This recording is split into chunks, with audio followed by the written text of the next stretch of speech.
प्रेरणादायक कहानी लालच का परिणाम। मित्रों, आपने तेनालीराम की कई कहानियाँ सुनी होंगी। उनकी हाजिर जवाबी और बुद्धिमत्ता के किस्से घर घर में मशहूर हैं।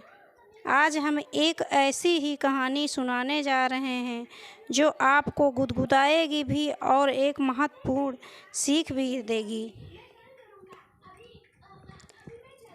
विजयनगर के राजा कृष्णदेव राय अति उदार स्वभाव के थे। वह अपनी प्रजा की हर आवश्यकता पूरी करते थे। राजा के इसी उदार स्वभाव के कारण विजयनगर के ब्राह्मण बड़े ही लालची हो गए थे।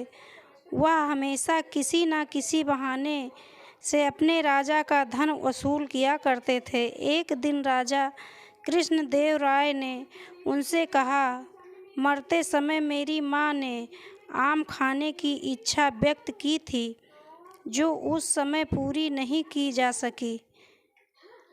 क्या अब ऐसा कुछ हो सकता है जिससे उनकी आत्मा को शांति मिले?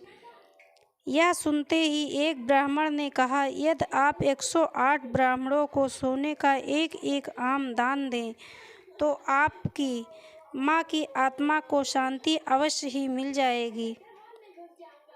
ब्राह्मणों को दिया दान मृत आत्मा तक अपने आप ही पहुँच जाता है। सभी ब्राह्मणों में इस पर हाँ में हाँ मिलाई। राजा कृष्णदेव राय ब्राह्मणों से इस प्रस्ताव से सहमत हुए। उन्होंने ब्राह्मणों को 108 सोने के आम दान कर दिए। इन आमों को पाकर ब्राह्मणों की तो मौज हो गई। जब तेनालीराम को इस घटना की सूचना मिली तब ब्राह्मणों को इस लालच पर उन्हें बहुत क्रोध आया। उन्होंने इन लालची ब्राह्मणों को सबक सिखाने की ठान ली। जब तेनालीराम की माँ की मृत्यु हुई तो 1 महीने बाद उन्होंने ब्राह्मणों को अपने घर आने का निमंत्रण दिया। उन्होंने कहा कि वह भी अपनी माँ की आत्मा की शांति के लिए कुछ करना चाहते हैं। खाने पीने और बढ़िया माल पानी के लालच में 108 ब्राह्मणों को तेनालीराम के घर में पर जमा हुए। जब सभी ब्राह्मण आसनों पर बैठ गए तो तेनालीराम ने दरवाजे बंद किए और अपने नौकरों से कहा, लोहे की गरम गरम सलाखें लेकर आओ और इन सभी ब्राह्मणों के शरीर पर दाग दो।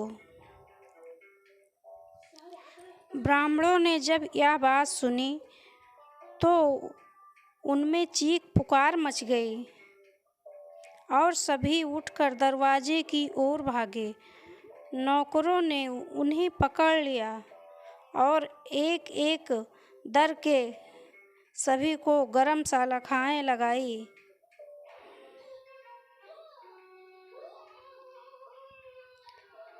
यह बात राजा तक पहुंची तो राजा स्वयं ही उन ब्राह्मणों को बचाने तेनालीराम के घर गए। क्रोधित स्वर में उन्होंने पूछा, यह क्या हरकत है तेनालीराम? तेनालीराम ने उत्तर दिया, महाराज, मेरी माँ को जोड़ों के दर्द की बीमारी थी। मरते समय उनको बहुत तेज दर्द था। उन्होंने अंतिम समय में यह इच्छा प्रकट की थी कि दर्द के स्थान पर लोहे की गरम सलाखें दागी जाएं ताकि वह दर्द से मुक्त पाकर चैन से प्राण त्याग सके। उस समय उनकी यह इच्छा पूरी नहीं की जा सकी, इसीलिए ब्राह्मणों को सलाखें दागनी पड़ी ताकि मेरी माता दर्द से मुक्त पा सकें। तेनालीराम की यह बात सुनकर राजा जोर से हंस पड़े और उन्हें ब्राह्मणों की चाल का पता चल गई। ब्राह्मणों के सर शर्म से झुके हुए और वह आगे से राजा को ठगने का साहस कभी नहीं कर सके। मित्रों, यह कहानी थी बड़ी मज़ेदार, लेकिन इसमें एक गंभीर संदेश भी छुपा हुआ है। आपने देखा कि ब्राह्मणों को अपने लालच की सज़ा किस तरह भुगतनी पड़ी। यदि वह लालच नहीं करते तो आज उन्हें इस कष्ट को नहीं झेलना पड़ता। इसी प्रकार हमें जीवन में कभी भी लालच नहीं करना चाहिए। अपने लाभ के लिए किसी और की अच्छाई का फायदा उठाना गलत है। लालच का फल हमेशा बुरा ही होता है। इसीलिए कहते हैं ना, लालच बुरी बला है। दोस्तों, इस कहानी से हमें क्या सीख मिलती है, कमेंट बॉक्स में बताइए। अगर थोड़ी सी पसंद आई है तो लाइक करें, शेयर करें, चैनल को सब्सक्राइब करें।